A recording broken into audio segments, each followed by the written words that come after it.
오늘부터는 영적 은사에 대한 문제입니다. 고린도 교회는 은사들이 많이 나타났어요. 능력도 많이 나타나고. 근데 고린도 교회는 아주 세 가지 중요한 문제가 있었습니다. 특히 예배를 방해하는 세 가지 문제가 있었는데 8장에서 9장, 10장까지죠. 우상 제물을 먹어야 되느냐 하는 문제입니다. 그거는 약한 자에 대한 배려에 대한 문제죠. 두 번째는 11장에 나와 있는데 여자가 예배를 드릴 때 머리에 모자를 써야 되느냐 하는 그 수건을 써야 되느냐 하는 그 문제죠. 이것은 남녀가 그 질서에 대한 그 문제입니다. 오늘부터는 이제 12장에서 14장까지는 이 영적 은사에 대한 문제. 왜냐하니까 고린도 교회는 은사가 너무 많이 나타나서 너무 은사가 많이 나타나는 게 문제가 돼가지고 이게 무분별하게 쓰이는 바람에 예배가 굉장히 혼란스러웠습니다. 왜냐하니까 설교하는데 막 은사가 나타나가지고 막 저기서 예언해 버리고 막 여기서 막 방언해 버리고 이렇게 하니까 그걸 경쟁적으로 하고 이렇게 하니까 이게 굉장히 그 교회적으로 문제가 되었던 것을 알 수가 있습니다. 성령이 임하면은 두 가지 현상이 나타납니다. 잘 기억해 놓으면 좋아요. 하나는 뭐냐니까 성령이 임하게 되면은 우리가 회개를 하게 되고 우리가 변하게 되고 그래서 성품의 변화, 삶의 변화로 나타납니다. 이건 굉장히 중요한 거예요. 어떻게 보면 이게 더 중요합니다. 또 하나는 뭐냐니까 성령이 임하게 되면 은사를 주십니다. 그래서 봉사를 하게 하고 교회를 실질적으로 세웁니다. 은사는 참 중요한 겁니다. 똑같이 주부가 음식을 하지만 은사가 있는 사람들의 음식은 달라요. 그래서 굉장히 풍성하죠. 풍성한 겁니다. 모든 사람에게 은사를 주지를 않아요. 모든 사람에게 다 그 찬양 은사 주면 다 찬양하면 누가 앉아서 노래하겠습니까? 일정한 사람에게 나누어 줍니다. 그래서 은사는 대단히 소중한 것입니다. 그리고 은사가 많이 나타나는 것이 참 좋아요. 은사가 많이 나타나는 교회는 딱 들어가 보면 알아요. 이 교회는 살아있구나. 막 살아 움직이는 것 같고 내는 은사가 별로 없어도 그 안에 있으면 막 나도 은사가 막 나타나는 것을 알 수가 있습니다. 은사가 부족한 교회를 가면은 많이 처져 있어요. 처져 있는 것 같고 그렇습니다. 한때 교회가 20세기 오면서 많이 교회가 처졌어요. 침체가 되고 이랬는데 그때 이제 오순절 계통의 교회가 막 등장을 했어요. 그래서 막 사도 시대에 일어나는 모든 은사가 지금도 일어날 수 있다 그렇게 하면서 막 기도하고 이렇게 하니까 막 방언도 나타나고 막 병도 고치고 막 귀신도 쫓아내고 그게 많이 나타났어요. 근데 은사라고 하는 것은 또 조심을 해야 됩니다. 왜냐하니까 많이 나타나는 건 좋은데 자칫하면 이게 부작용이 될 수가 있습니다. 그 은사가 부족한 교회는 뭐 말씀 좋아하고 그냥 역동성이 떨어지긴 한데 조금 약간 활발하지 못해서 그렇지 크게 뭐 별 문제 되는 것은 없어요. 근데 은사는 자칫하면 이게 뭐 눈에 딱 드러나는 거거든요. 은사는 눈에 딱 드러나는 거예요. 설교의 은사 이거는 딱 눈에 드러나잖아요. 벌써 내 혼자만 다 1시간 이야기하고 우리 성도님들은 앉아서 듣잖아요. 세상에 이런 게 어디 있습니까? 완전히 스포트라이트를 받는 거거든요. 이게 찬양도 마찬가지고 다 그런 거예요. 뭐 방언도 그렇고 이런 것들이 딱 눈에 딱 드러나는 겁니다. 그래서 잘못하면 오해될 수도 있고 남용될 수도 있고 특권처럼 나만 이런 은사가 있다 이런 특권처럼 잘못 사용될 수가 있습니다. 은사는 뭐냐? 교회를 세우라고 준 겁니다. 누군가는 줘서 세워야 되니까. 그리고 영혼을 도우라고 준 겁니다. 그거 뭐 내가 뭐 대단하다 과시하라고 준 게 아니거든요. 그럼 빼앗아 갑니다. 은사를 줬다가 하나님께서 잘못 쓰면 빼앗아 갑니다. 그게 문제예요. 은사를 잘 쓰세요. 그럼 은사를 훨씬 더 풍성하게 주실 겁니다. 그래서 자칫하면은 은사를 받은 사람하고 은사를 못 받은 사람하고 이게 차별을 두게 될 가능성이 많습니다. 그래서 은사를 많이 받은 교회는 대개 보면 시끄러운 경우가 많아요. 말썽이 많이 생기기도 하고 혼란이 일어날 가능성이 많습니다. 시험거리가 되는 경우가 많이 있습니다. 은사를 많이 받은 사람은 스스로도 내가 대단하구나 이렇게 여기기 때문에 질서를 어지럽힐 가능성이 좀 많습니다. 여러분, 은사라고 하는 것이 여러분의 신앙을 이걸 보증하는 게 아닙니다. 믿음하고 은사하고 다 같이 가버리면 되는데 이게 언밸런스가 될 수가 있어요. 하나님은 누구에게나 줄 수가 있거든요. 신앙이 아주 좋은데 또 안 줄 수도 있는 거예요. 신앙이 약한데도 얼마든지 줄 수 있는 게 상황에 따라서 누군가는 은사를 주셔서 교회를 세워야 되니까, 영혼을 도와야 되니까 그렇다는 겁니다. 그래서 은사는 하나님께서 주신 선물이고 너무 귀한 것이지만은 못 받았다고 해서 나는 꼭 열등한 성도다 그렇게 생각할 필요가 없습니다. 누구나 예수를 주로 고백하면 성령을 받습니다. 누구든지 주의 이름을 부른 자는 구원을 얻으리라. 밤낮 부르짖는 자에게 성령을 주시지 않겠는가. 기도하면 주십니다. 교회를 세우고 다른 영혼을 돕도록 은사를 주어서 섬기게 하는 것입니다. 그래서 하나님께서는 모든 사람에게 다 은사를 주시지 않고 또 똑같은 은사를 주시지 않습니다. 그래서 교회를 보면 지금 저희들이 교회가 좀 작아서 그렇지 뭐 한 몇백 명 되면 은사가 굉장해요. 세상에 이런 은사가 있는가 놀랄 정도입니다. 이게 골고루 또 나눠줍니다. 나는 은사가 없는데 찾아보시기 바랍니다. 없으면 또 달라 하세요. 달라 하면 또 주십니다. 사모하는 자에게 주시거든요. 은사는 다양합니다. 고린도 교회가 특히 문제가 되었던 것이 뭐냐? 방언하고 예언의 은사였습니다. 이게 너무 넘쳤어요. 이게 이제 너무 무분별하게 사용되는 바람에 예배가 그냥 예배가 되지가 못하고 예배가 굉장히 혼란스러웠습니다. 고린도 교회의 책임자들이, 지도자들이 은사는 참 귀한 것인데 이걸 뭐 제지를 해야 되는가?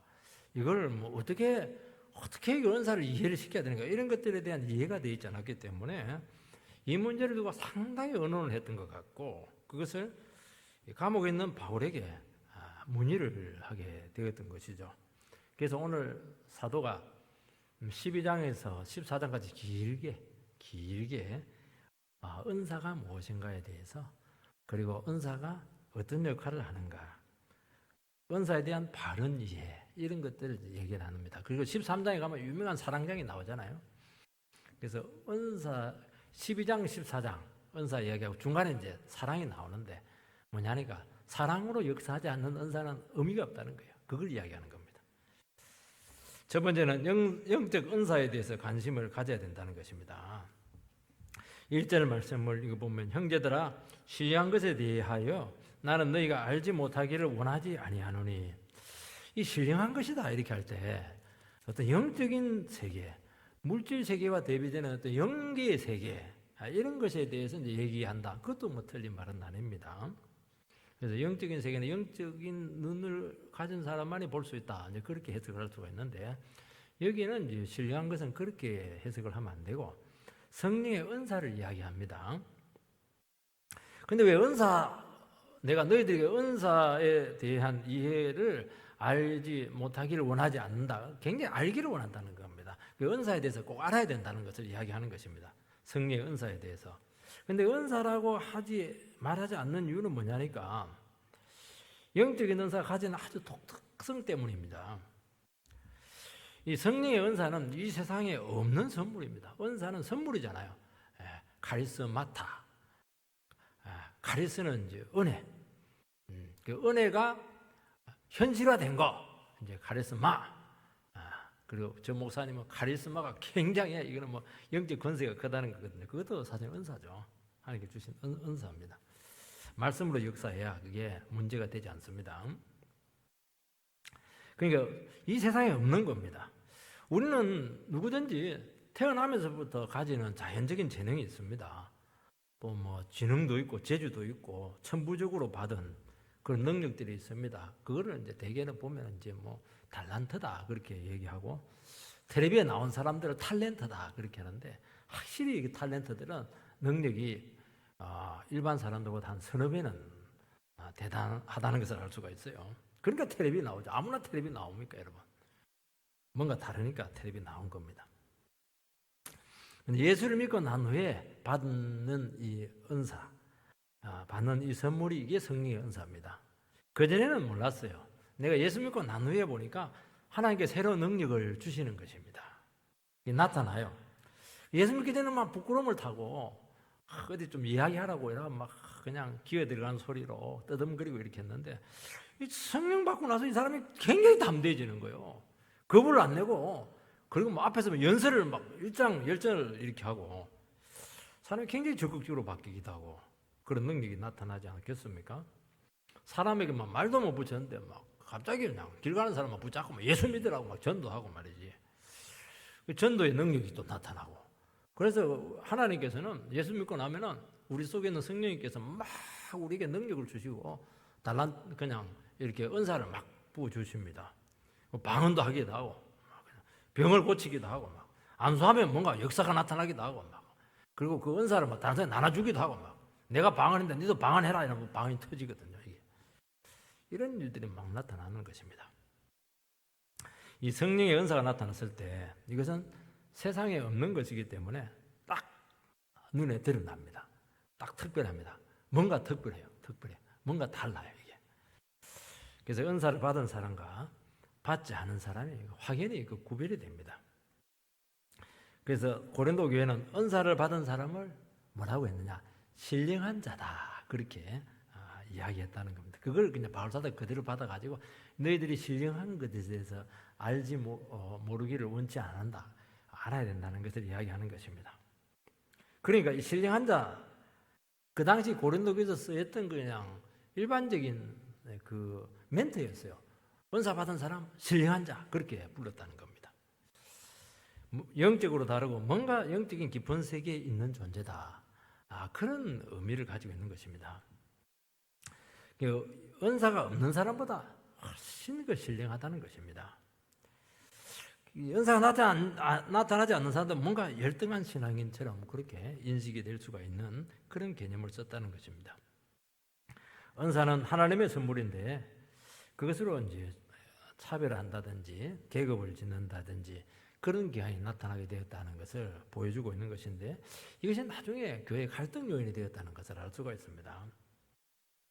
교회는 성령의 은사에 대해서 고린도 교회는 대단히 자랑스럽게 여기고 성령의 은사는 하나님께서 주신 선물이니까 선물은 받을수록 좋죠. 귀한 거 받으면 더 좋죠. 비싼 거 받으면 훨씬 더 좋죠. 자랑스럽죠. 선물 안 받은 것보다 너무 귀한 거 좋은 거 이거는. 돈으로도 못 사는 거예요. 그 시몬이 그냥 베드로가 막 귀신 쫓아내고 막 병 고치고 이러니까 내 돈 줄 테니까 그거 성령 은사 달라 이거 저주 받잖아요.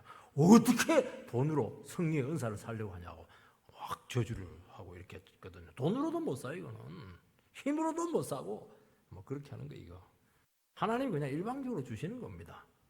우리를 사랑하셔가지고 교회를 사랑해서 막 주시는 것입니다. 근데 그것을 가지고 예배 때 막 경쟁적으로 과시를 함으로써 막 예배가 굉장히 무질서하게 되었던 것입니다. 고린도 교회는 너무 장점이 많았어요.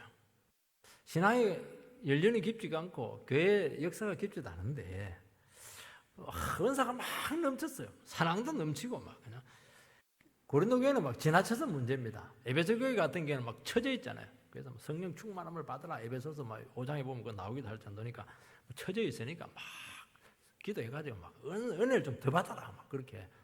왜냐하면 에베소 교회마다 굉장히 전통화됐거든요. 이게 전통화되고 이게 그렇게 조직화돼 버리면은 은사가 확실히 부족한 것을 알 수가 있어요. 근데 막 이제 막 살아 있고 이제 막 개척교회 되고 개척교회는 뭐가 있습니까? 막 기도해가지고 다 풀어내야 되거든요. 그래서 뭐 없는 은사도 막 생기고 이렇게 해요. 사도는 이 용어를 그대로 받아서 너희들이 신령한 것에 대해서 알지 못하기를 원치 아니한다 그렇게 말씀했습니다. 제대로 알아라는 것입니다. 성령의 은사는 예측불합니다. 영의 세계에서 일어나기 때문에 이것이 잘 정리가 돼야 되는 것입니다. 이게 정리가 안 되면 은사가 나타날수록 이게 잘못될 수가 있어요. 왜냐하면 눈에 안 보이는 거니까. 근데 현상은 나타난 거니까 이게 굉장히 분별하기가 쉽지가 않습니다. 귀한 것일수록 뭐냐? 정확한 지식이 필요하다는 것입니다. 그래서 은사에 대한 정확한 신학적 원칙을 지금 이야기해주고 있는 것이고 그 서론이 오늘에서 보면 1절에서 3절 말씀입니다. 그 3절에 보면 은사를 인식하는 시금석 성령의 은사냐 악령의 은사 악령의 그 지금 귀신도 은사가 있거든요. 그걸 구별하는 시금석이 뭐냐? 예수를 주로 고백하느냐 그 얘기를 합니다. 그리고 4절부터 쭉 뒤에 보면은 뭐냐? 다양한 은사들에 대해서 이야기를 해주고 있고 또 그 뒤에 보면 지체의 원리를 가지고 은사를 이야기해주고 있고 그렇게 하면서 은사에 대한 다양한 부분들을 지금 설명을 하고 있는데 오늘은 이제 시금석에 대해서 그렇게 말씀을 하겠습니다. 두 번째는 성령의 은사를 분별하는 시금석이 무엇이냐는 것입니다.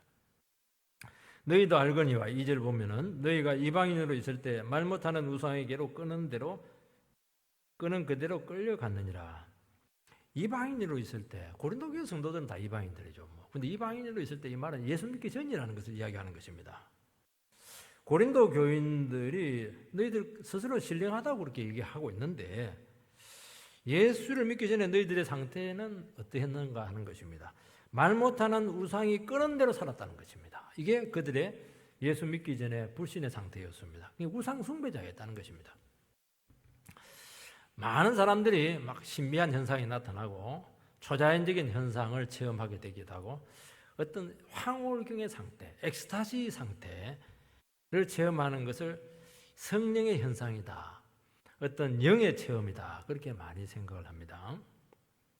그래서 신비스러운 황홀경에 빠진 상태에서 하는 그 은사를 성령이 특별히 나타난 것이다. 성령의 역사를 알고 아주 열광을 했다는 것이고 고린도 교회에서 그런 현상이 많이 나타나게 되었다는 것입니다.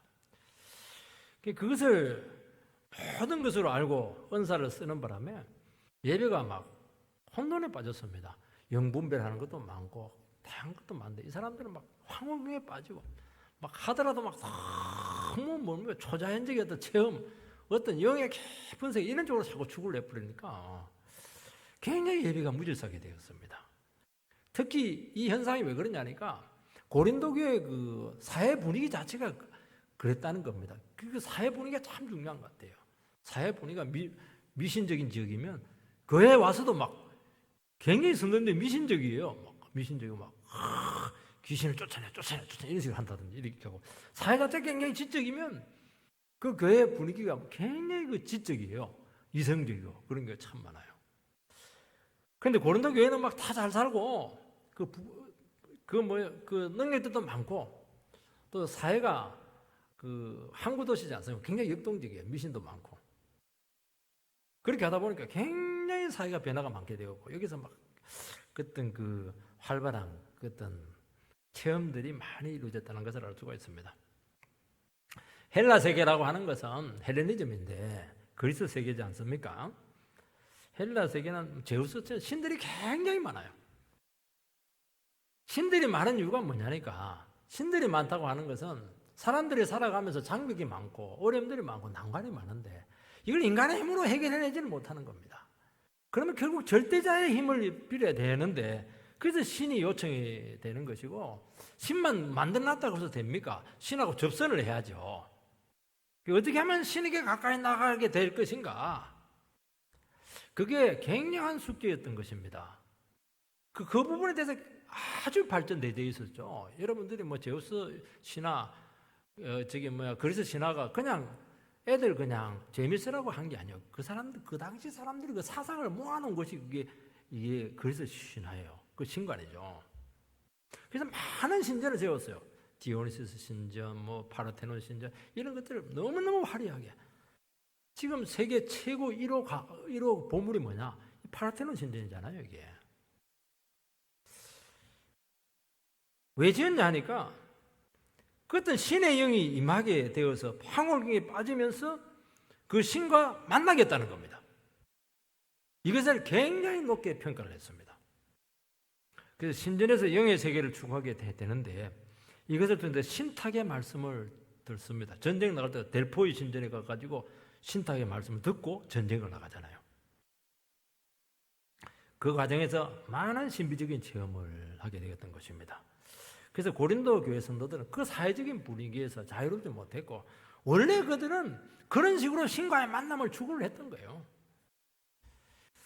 여러분 이방인이 섬기는 신은 바울 사도가 뭐라고 했습니까? 인간이 목석을 쪼아서 만든 생명 있고 소리도 내지 못하는 벙어리 우상이다. 그렇게 딱 정의를 합니다. 목석은 이제 나무하고 돌로 만들었다는 겁니다. 아무것도 아니라는 거예요. 근데 아무것도 아닌데, 벙어리인데, 말도 못하는데, 그게 그 사회를 지배했다니까요. 고린도교회 성도들은 예수 믿기 전에 그 우상에 의해서 많은 엑스타시 상태를 황홀경에 빠지게 되었고, 도취했고, 열광했고, 휩쓸리게 있었다는 것이죠. 아니에요. 돌로 만들어졌고 나무로 만들어진 우상인데 왜 이렇게 사람들이 그렇게 황홀경에 빠질 수가 있겠는가? 어떤 깊은 어떤 초자연적인 세계로 들어갈 수가 있겠는가? 우리가 10장인가 9장에 보면 뭐라고 되어 있냐니까 우상과 아무것도 아닌데 마귀가 귀신이 그걸 쓴다는 거예요. 귀신이 우상 숭배 행위를 이용해서 그들하여 황홀경에 빠지게 하기도 하고 어떤 체험을 주기도 하고 그렇게 한다는 겁니다. 그리고 제약을 조장하기도 하고 혼돈에 빠지게 하고 이렇게 한다는 겁니다. 그게 아무리 황홀경이고 초자연적인 역사지만 분별을 해라는 거예요. 이게 정말 성령에 왔는가, 이게 악령에서 왔는가 하는 것을 이야기하는 것입니다. 그래서 초자연적인 신비로운 경험을 다 했다고 해서 그걸 전부 다 성령의 체험은 아니다 하는 것입니다. 오늘 많은 크리스찬들이 신기하거나 일상의 체험과 다른 뭔가 황홀하면은 그 모든 것을 성령의 현상으로 간주하려고 하는 경향들이 많습니다. 여러분, 다른 종교에도 방언이 있습니까? 불교에도 방언이 있어요, 여러분. 귀신 쫓아냅니까? 당연히 쫓아내요. 귀신이 귀신을 쫓아내요. 저희 형님이 암이 걸렸는데 그 점쟁이한테 갔는데 그 점쟁이가 뭐라고 했냐니까 어머니가 모시고 있는 그 사당을 깨부셔라. 몽달 귀신. 그 쌀로 되어 있는 게 있잖아요. 그래서 제가 가서 깨부셨잖아요. 그 제가 해서 되겠습니까? 귀신이 귀신을 쫓아내더라니까요. 그래서 우리 형님이 살았어요. 예수 믿고. 병을 고치기도 하고 과거를 알아맞추기도 하고 또 기도하면서 많은 신비적인 체험을 합니다. 정산도에 제가 대구 있을 때 다니는 집사님, 여집사님이 계셨는데 남편이 정산도 도사님을 너무 추종을 한다는 겁니다. 아니, 도사가 뭡니까? 그 도사위가 신선이거든요. 신선은 아예 인간이 아니에요. 이거는 거의 그냥 신이에요. 신선 밑에 도사 밑에 정산 도인 이렇게 되어 있는데 미치겠다는 거예요. 인간이 아닌 노릇을 하니까 이게 뭐 어떻게 해야 될지 모르겠다고 그런 얘기를 했었습니다.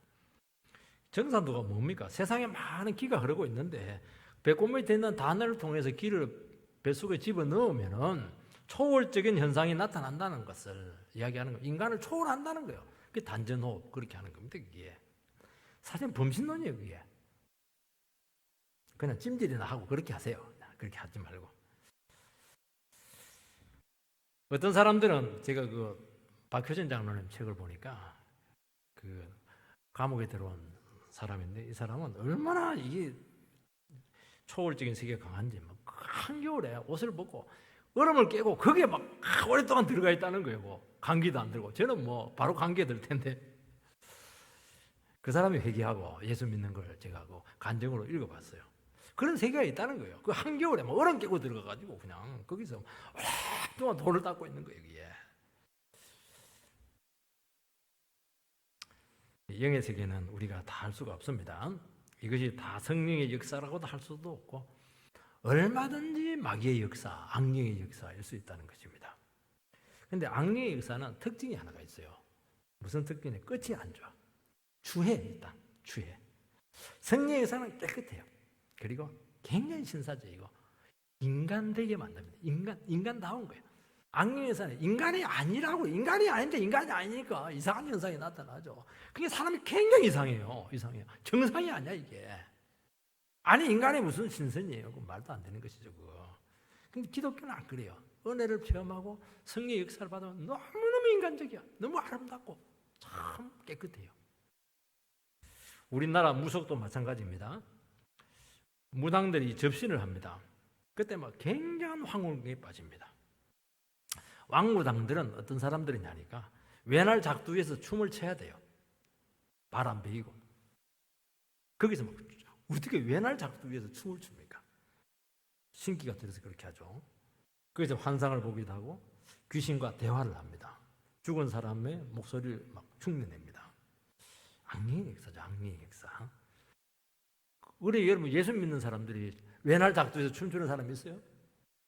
비교가 안 되는 거예요. 능력이 차이에 있어서 이게. 그죠? 그걸 악력의 역사라는 게 이게.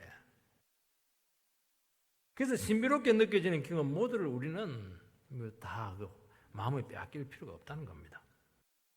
헬라인들은 신과의 접촉을 시도하기 위해서 신전을 지었고 신전 안에서 신과의 접촉을 위해서 다양한 방법을 시도를 했습니다. 이걸 이제 헬라인들이 말하는 영성수련회죠. 우리 식으로 말하면 영성수련회가 기독교에만 있는 게 아니에요. 원래 사회에서 있었던 겁니다. 사회에서 많은 영성 프로그램들이 있어요. 그거 굉장히 위험한 겁니다. 그거 진짜 제대로 된 성령에 의한 것인지 분별을 해야 돼요. 그래서 영성수련회 프로그램인데 절대로 보내지 마세요. 여러분들 점검해야 됩니다. 그거 다른 영이야. 다른 불이야. 다른 불이 붙으면 한번 붙으면 큰일이고 그래서 조심해라는 겁니다. 그런데 그런 과정을 통해서 아주 특별한 신비적인 체험을 너무너무 많이 했던 것이죠. 그래서 그 선전 안에서 비밀스럽게 뭔가 그 체험들이 이루어졌기 때문에 그것은 무스테리온, 비밀이다. 그렇게 하는 비밀. 왜냐하면 안에서 이루어지니까 밖에서는 몰라요. 그래서 술을 먹기도 하고 어떤 이상한 음악을 틀기도 하고 또 약물을 주입하기도 하고 어떤 경우에 주술적인 방법을 씁니다. 왜냐하니까 정상적인 방법으로는 신을 만날 수가 없거든요. 그 모든 과정을 비밀이다, 무스테리온이다 그렇게 합니다. 그걸 바울 사도가 그대로 받아가지고 에베소서에서 복음의 비밀, 경륜의 비밀, 예수 그리스도의 비밀 그대로 끌고 와요. 뭐 복음이 뭐 비밀스럽게 뭐 어떻게 그렇게 우리에게 왔습니까? 아니잖아요. 복음의 비밀은 다르다는 겁니다. 복음의 비밀은 정상적인 체험이라는 것입니다. 우리가 정상적으로 예배를 드리고 정상적으로 기도하고 주님께 함께 나갈 때 놀라운 역사가 일어난다는 겁니다. 그게 너무 신기하다는 거예요. 비밀이에요. 그거는 복음만에 가지고 있는 비밀이에요. 이 세상에 없는 비밀이에요. 막 성령이 임하게 되고 방언이 터지기도 하고 병이 치료되기도 하고 기도 응답이 나타나게 되기도 하고 말씀이 열리기도 하고 계시의 세계 속에 들어가기도 하고 말이죠. 성품의 변화도 나타나기도 하고 말이죠. 이게야말로 진짜적인 비밀 아니냐. 그렇게 하면서 그걸 또 끌고 와요. 끌고 와가지고 이 복음의 비밀이다. 이 비밀 속으로 들어가라는 겁니다. 우리가 지금 하는 게 이 비밀이에요. 이것이 하나님을 만날 수 있는 특별한 방법이 이 방법 외에는 다른 방법 없다고 지금 이야기하고 있는 겁니다. 세 번째는 성령의 은사와 악령의 역사를 구별하는 시금석이 나옵니다. 3절 말씀을 읽어보면 그러므로 내가 너에게 알리노니 하나님의 영으로 말하는 자는 누구든지 예수를 저주할 자라 하지 아니하고 또 성령으로 하지 아니하고는 누구든지 예수를 주시라 할 수 없느니라. 하나님의 영으로 말하는 자는 예수를 저주하지 않는다는 겁니다. 그리고 성령이 아니면 절대로 예수를 주라고 고백할 수가 없습니다. 여러분 이단들은 성령의 영이 아니거든요. 그건 악한 영입니다. 그래서 절대로 예수를 주라고 얘기하잖아요. 예수를 이야기는 해요. 주라고는 절대로 이야기하잖아요. 그리고 이단들의 특징이 뭐냐? 성령이 임하지 않아요. 성령은 반드시 예수를 주라고 고백할 때만 성령이 임합니다. 왜냐하면 성령은 예수의 영이거든요. 그래서 이단들은 뭐 열심은 많아요. 뭐 말도 잘하고 뭐 사랑도 많은데 차가워. 그것은 왜냐하니까 성령의 영이 예수의 영이 아니기 때문에 그렇게 하는 겁니다. 이게. 그래서 성령의 역사를 가름하는 시금석이 뭐냐? 예수를 주라고 고백하느냐는 겁니다. 하나님의 아들이라고 고백하느냐는 겁니다. 여러분 성령이 아니면 결코 예수를 주라고 고백할 수 없습니다. 악령의 역사가 더 힘있고 더 신비적인 경험일 수가 있고 황홀 경험일 수도 있고 보면 뭐 은사 체험하는 거 비슷해요. 그런 게 너무 많아요. 그러나 절대로 주라고 고백하지 못합니다. 그리고 나서 마지막에 뭐 하느냐? 예수를 저주합니다. 교회를 욕합니다. 성도들을 막 험담합니다. 신천지 와가지고 막 교회를 막 욕하고 전도하고 욕하고 막 교회 비방하고 조롱하고 그렇게 해요. 왜 그러냐니까 그들 속에 예수의 영이 없어서 그래요. 성령이 없다는 거예요. 악령이 있다는 거예요. 악령, 그 마귀의 역사예요. 마귀의 역사. 그게. 여러분 예수가 주라고 하는 고백은 십자가 죽음과 부활과 성천하신 후에 하나님께 받은 위대한 이름입니다. 초대교회 때는 신앙 고백이 뭐냐? 주 예수 그리스도입니다. 그 주자가 제일 앞에 붙는 겁니다. 그 주자 그냥 주어진 게 아니고 예수님께서 우리 죄를 위해서 몸 입고 와가지고 그 몸으로 십자가 달리고 부활하셔서 하나님 보좌 우편에 올라가서 주라고 하는 칭호를 아버지께 받은 거예요. 그리고 그 주님께서 그 몸을 입으시고 지금도 온 세상을 다스리고 있다는 겁니다. 그러니까 주라고 하는 이름은 막 너무너무 우리 예수 믿는 사람이 영광스러운 겁니다. 주가 나가신다 이러면 막 끝나는 거예요. 마귀도 물러가고 부흥이 나타나게 되고 막 사람들 회심하게 되고 이 강력한 이름을 우리를 가지고 있다고 말씀하고 있는 거예요. 이게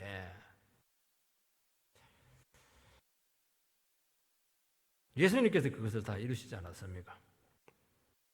예수님께서 지금도 온 세상을 다스리고 있습니다. 죄인을 용서하고 있고 병자를 고치고 있고 하나님이 이루신 구원을 이루신 분이십니다. 예수를 주로 고백하면은 그것이 하나님의 주권의 깃발이 꽉 꽂힙니다. 그래서 어디 가서 예수 이름을 부르시기 바랍니다. 기도하시기 바랍니다. 그때부터 하나님의 통치가 임하게 되는 겁니다. 우리 가정에 제사를 막 드리고 있어요. 예수가 주님이 되십니다. 그럼 뭐 그때부터 막 그냥 마귀가 설설설설 끼기 시작해 결국에는 제사 못 드려요. 고사 못 지냅니다. 그렇게 힘 있는 이름이 우리에게 주어졌다는 것을 이야기하는 것입니다.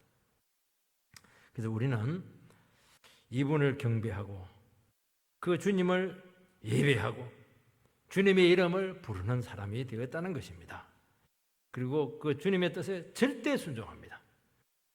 예수의 주권을 부인하거나 그 이름을 욕되게 하는 일체 행위는 그게 아무리 신비롭고 황홀스럽고 이렇게 해도 그건 전부 다 성령의 역사가 될 수가 없어요. 전부 다 마귀의 역사입니다. 주님의 의의 길, 구원과 상반되는 어떤 사상이나 가치도 행위도 성령의 역사가 될 수가 없어요. 지금 너무나 많은 마귀의 역사들이 지금 설치고 있고 거짓된 가르침들이 지금 횡행하고 있습니다. 그래서 영분별하는 게 너무너무 중요한 시대에 지금 살고 있는 거예요. 성령의 역사는 뭐냐? 의로와요. 사랑이 넘쳐요. 화평을 이루게 됩니다. 진정한 영혼의 해방을 주게 되고 치유의 역사들이 나타나게 된다는 것입니다. 여러분, 성령의 역사가 아닌 것은 반드시 죄악으로 드러나게 되고 갈등이 심해지게 되고 미워하고 억압하게 되고 막 상처가 나타나게 되고 그렇게 하는 겁니다. 교회 안에서도 이런 일 안 생깁니까? 교회 안에서도 생기죠. 교회 안에서도 하나님 말씀과 바른 복음으로 이 교회가 세워지지 않으면요 얼마든지 마귀가 와서 활킵니다. 이간질시키고 의심하게 하고 싸우게 하고 별것 아닌 것으로 그냥 자기들끼리 뭐 찢고 먹고 난리를 지기는 거예요. 왜냐하면 악령은 교회를 깨는 게 목적이거든요. 주님의 주권을 훼손하는 것이 목적이거든요. 여러분, 성령의 역사와 악령의 역사가 처음에는 비슷합니다. 왜냐하니까 마귀 이것들은 모방하는데 천재예요. 거짓말은 아예 막 달고 살고. 그래서 기독교에서 이루어지는 걸 전부 다 마귀들이 다 해요. 그래서 이게 여러분 이단이 아예 다른 신을 섬기면 이단이라 할 수가 없죠. 비슷한데 틀려. 그러니까 영혼이 도둑맞는 겁니다. 분간이 안 되는 것이죠. 심지어 이 악령의 역사가 더 역사가 많이 나타나고 능력이 많이 나타나기도 합니다. 귀신도 쫓아내고 안수하면 막 넘어져요. 이런데 팍팍 넘어지고 헷가닥 넘어져 버리고 막. 그걸 또 텔레비에 다 보여줘요. 유튜브에 막 다 올라와 있어요. 막 병이 막 나와요. 사람들이 막 구름대처럼 모입니다. 나중에 보니까 막 어마어마한 축제를 했어요. 그 돈 성도들 헌금인데 도둑놈이지 뭐 그거. 온갖 음란한 짓을 다 한 겁니다. 썩어도 너무 썩어버렸어요. 왜 그래요? 그게 성령의 역사입니까? 그게 진짜 성령의 역사라서는 그런 분란이 나타날 수가 있겠습니까? 아니잖아요. 그건 악령의 역사, 마귀의 역사라니까. 사람이 속았다니까요. 어떻게 그럴 수가 있어요? 교회가 있을 수가 없죠. 교회가 막 능력이 나타나고 막 은사가 넘치는데 막 서로 싸우고 나누어지고 막 세상보다 못한 형체들이 나타납니다. 그 성령의 역사입니까? 아니잖아요. 그 잘못된 겁니다. 악령의 역사예요. 그거는 마귀의 역사입니다. 여러분, 성령의 은사나 역사는 결코 자기 욕심을 채우는 쪽으로 나타날 수가 없습니다. 주님을 경배하고 예수를 주로 고백하고 영혼을 섬기고 회복하는 것으로 나타나야 된다는 것입니다. 어떻게 사람과 가정을 망가뜨리게 할 수가 있습니까? 지금 세워도 유분수인데 영혼을 살려놔도 막 비틀거리는데 어떻게 그냥 그 가정을 망가뜨리고 부부를 이혼을 시키고 그렇게 할 수가 있어요. 집안 거들내고 그렇게 할 수가 있습니까? 그래서 악령의 은사인 줄도 모르고 따라갔다가 별별 희한한 꼴을 다 당합니다. 멀쩡한 사람, 생사람 다 죽여놔요. 근데 문제는 뭐냐니까 영혼은 한번 도둑 맞으면 회복이 안 되는 거예요. 거기서 끝이라는 거예요, 이게. 사번 망하면 다시 일으키면 되지만은 영혼은 한번 망하면 회복 불능이라니까요, 그게. 왜 이렇게 쉽게 그렇게 영혼을 은혜를 받고 그렇게 합니까? 여러분, 그래서 여러분들에게 분명히 말씀하지만은 한 가지를 반드시 기억해야 됩니다. 성령의 역사는 예수를 주로 고백해야 되는데 예수가 말씀이잖아요. 말씀과 함께 역사를 한다는 것입니다. 말씀이 없는 이상한 체험신학으로 가지 말라는 겁니다. 자꾸 이상한 데 자꾸 쫓아다니는 거예요. 말씀도 없는데. 그러다 잘못 불 딱 받아버리잖아요. 그때부터는 빼도 박도 못해요. 왜냐하면 그건 체험을 했거든. 뭔가 느낌이 왔거든. 뭐 역사가 나타났거든. 그때부터는 막 말씀에 뭐 질서도 없어요. 목사 말 안 듣습니다. 그리고 교회를 막 비판해요. 왜 비판합니까? 예수를 영이 아니기 때문에 잘못된 불을 받아서 그렇게 한 겁니다. 절대로 우리 성도님께서는 말씀 없이 하지 마시고 체험이나 기적으로 나가지 마시기 바랍니다. 결국 이상한 곳으로 빠질 가능성이 굉장히 많아요. 말씀 관계 가도 굉장히 힘들거든요. 이게 분별하기가. 그렇게 하는 것입니다. 그래서 신앙은 체험이 아니고 말씀의 중심이 되어야 된다 하는 것을 꼭 믿음으로 받으시기 바랍니다. 왜 그러냐니까 하나님의 말씀은 우리에게 뭘 가르치냐니까 우리의 중심의 변화를 반드시 확인을 합니다. 그리고 먼저 믿음이 자꾸 자라게 합니다. 그리고 성숙하게 만드는 것입니다. 이런 본질이 바뀌어야 되는 것입니다. 나타나는 모습이 아니에요. 행동이라든지 이런 것들은 차후의 문제입니다. 우리 중심이 바뀌고 본질이 바뀌면은 행동과 비잉이 존재가 바뀌면은 행동은 따라오는 거예요. 우린 자꾸 행동을 바꾸려고 하는데 아니에요. 존재가 바뀌어야 존재, 비잉이 바뀌어야 두잉이 오는 겁니다, 이게. 그래서 은사와 믿음이 여러분도 같을 수 없다는 것을 꼭 기억하시기 바랍니다. 믿음이 약한데 얼마든지 은사가 크게 나타날 수도 있어요. 구약에 보면 발람 선지자는 어떻게 했냐면 안에 막 욕심이 꽉 차 있어요. 돈 가지고 막 이스라엘 저주하려고 그랬는데 하나님께서 성령을 줘가지고 막 축복의 은사를 줘버렸어요. 이게 그것도 뭐 얼마나 강력하게 나타난지 몰라요, 이게. 왜냐니까 성령님께서는 그 상황에 따라서 그리고 뭐 선교지 같은 데 갖고 오냐면 손만 얹으면 병이 나와버려요. 병원이 없으니까 나와야 될 거 아니에요, 지금.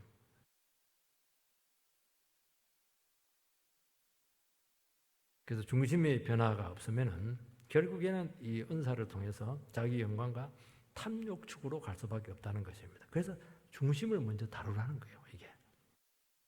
마귀가 그 마음을 미끼로 막 영혼을 끌고 다 다닙니다. 그래서 결국에는 능력받고 은사받고 교회 깨뜨리고 영혼 망가지게 하는 그런 경우를 너무너무 많이 보고 있다는 것을 알 수가 있습니다. 이단의 교주들을 보면 확실히 좀 능력이 있어요. 뭔가 있으니까 사람들이 벌떼처럼 모이죠. 많은 사람들이 흥금을 하고 미혹을 합니다. 그리고 결국에는 예수를 욕합니다.